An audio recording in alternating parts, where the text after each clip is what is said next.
Hey everyone, this is Chala Dincoy, the CEO and founder of the Repositioning Experts. And I want to talk today about niching towards niching.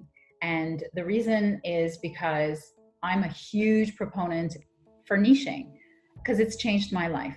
And here's how it all started. After 18 years of working for giant corporations like Pepsi, Pizza, and Frito-Lay, I left my day job and I got certified as a coach, and I was starving. There were so many other coaches in the market.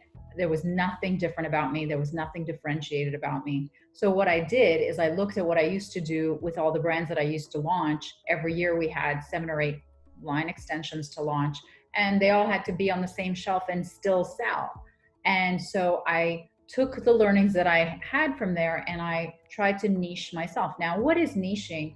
Niching is just focusing down who you target as a prospect and what specialty you pick for yourself. So that's called a niche when you do either one of them or both of them. That's a real special niche.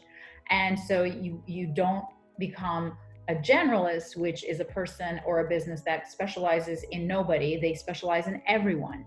And there's a lot of businesses like that. So that's what I was when I graduated as a coach. I was just a coach. I could do personal coaching, I could do business coaching, but it wasn't helping me get new clients. So then I remembered what I learned at the big companies when I was marketing, and I niched down into marketing coaching. And my business started to move a little bit better. Then when I niched even further into becoming a niching coach, because nobody knew how to pick their niche, they were throwing spaghetti at the wall trying to see what sticks, and nobody could understand how to figure that out in a systematic and strategic and scientific way that I'd been taught at the big companies. So I became a niching coach, and people really started to get interested in what I did. And I niched even further, and I call that super niching. And I went one step further and I became an expert in elevator pitches. So I became an elevator pitch coach. But the sad thing is, you can't have a good elevator pitch until you have a good niche. And you can't have a good niche until you research the market. So let me tell you a couple of stories of super niching that I think you're going to see why it helped them increase their business.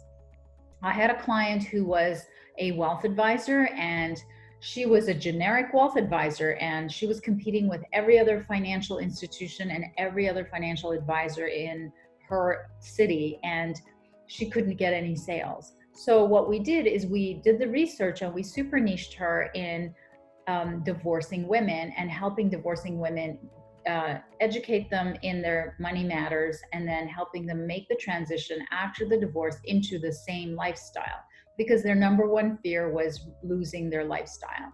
And that client was not only able to fill her practice within the next 6 months, but she charged more for her services, and she was able to have a higher paying clientele because she became an expert in one very specific niche.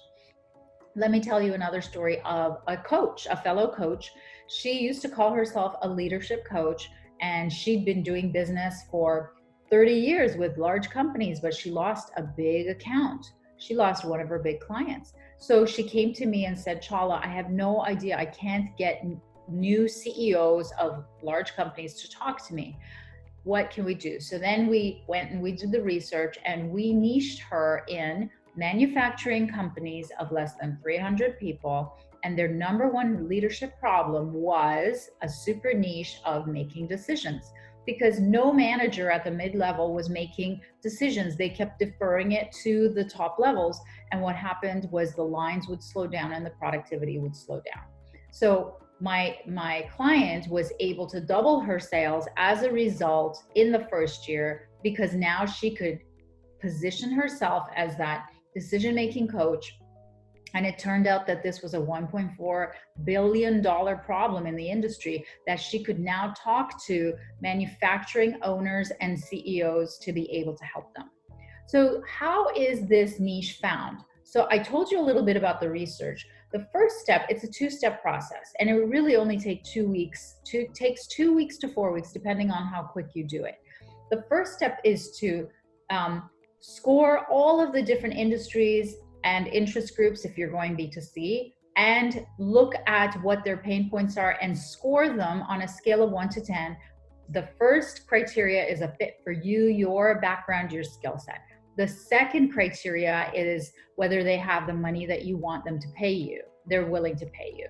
And the third is whether you have access to that industry or decision maker of that interest group.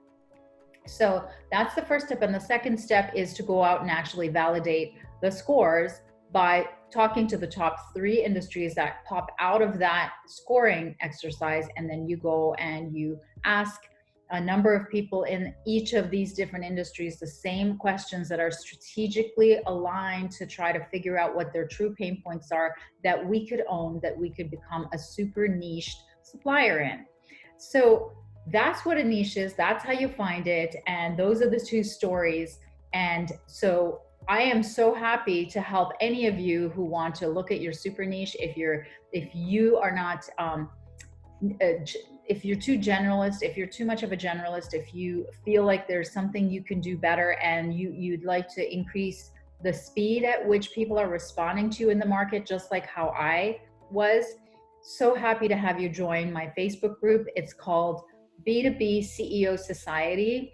And in order to join, you go to repositioner.com, which is my website, /society. And I look forward to seeing you there and answering all your questions. All the best.